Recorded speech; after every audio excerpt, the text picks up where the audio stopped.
Hello, I'm Thea, and this is Paula, and we're chatting in the sauna again, which is where we like to unpack our days. And we were just having a little chat about non-hierarchical ways of practicing clinically, which is really the way we love to do it here at Vera. I think all of us here, really strongly believe that our patients are the ones with the wisdom, that our patients are the ones who are leading the way on their own unique and very individualized healing journey, and that really there's no power differential. There's not one person who has the knowledge who is imparting that knowledge to another, but really we're working as a team and we're almost walking along the path together and discovering what works for healing for each person along the way. And we have a very beautiful shared patient that we saw the other day.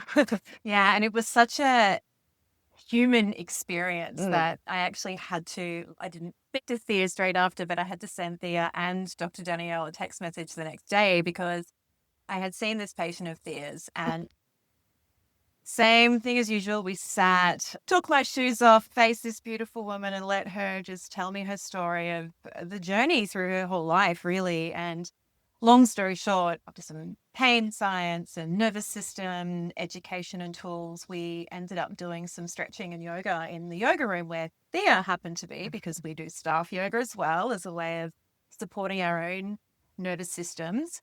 But we were doing some stretching, and then beautiful Dr. Danielle walked in her very flamboyant way with a beautiful cape on, and she just flowing purple hair strut in, and she was doing some kind of burlesque little dance. I didn't know that she happened to be this patient's GP, but I just leaned over and said, "Do you know Danielle?" Just checking in that she knew what was going on. And she said, yeah, she's my GP. Anyway, by the end of the session, it was very emotional. It was a very emotional session. So we basically all on the floor. We're on the floor, stretching. Yeah. We're all regulating our nervous system. Yeah. And it ended in this beautiful group hug with beautiful Thea, her gynae, me, the physio, and Danielle, her GP, all holding her physically. And she had tears and we had tears. We had tears because it was just such a beautiful human experience. And I text both Thea and Danielle the next day saying, this is transformative medicine. Absolutely. All, to use Ram Dass's quote, we're all just walking each other home. You know, I don't know everything about this girl. I have a lot of tools, but I don't know the experience of what it's like to live in her body. So it is so important for us to always be curious and not expect that we have all of the answers. We really need to be working together to work out what is the best path forward towards an incredible life for each of our patients. And that was just such a beautiful experience. Oh, well, it was such an expression of that whole thing, of that. Yeah. The expression of the fact that, there's no hierarchy. There's no hierarchy. We are all the same. We all have different knowledge. And when we really work together, that's when it comes to a beautiful healing path that works for the patient. And I think the other thing that really struck me was, I don't know what you learn in physio, but in medicine, we were taught, you don't cry. You don't cry with your patients. You don't touch your patients. You don't hug them if they're upset.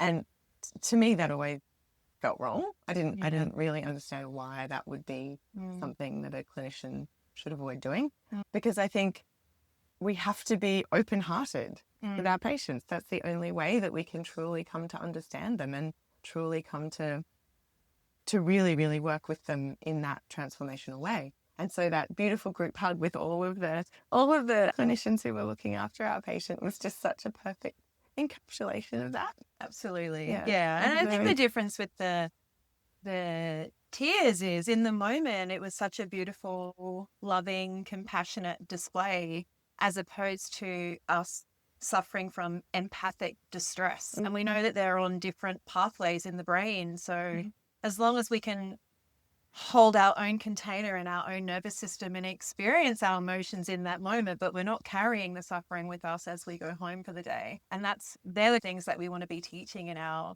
incredible practitioner program, how we can be human and really understand our own bodies and our own nervous system so that we can be this beautiful vessel for another person's experiences to flow through us and be that channel that they can then heal themselves from. We're Totally. just the conduit that is allowing that experience. So Yeah. we really would love to have as many practitioners there from all of the different disciplines. So we can all be working together and see what each other's role is and all be walking each other home together.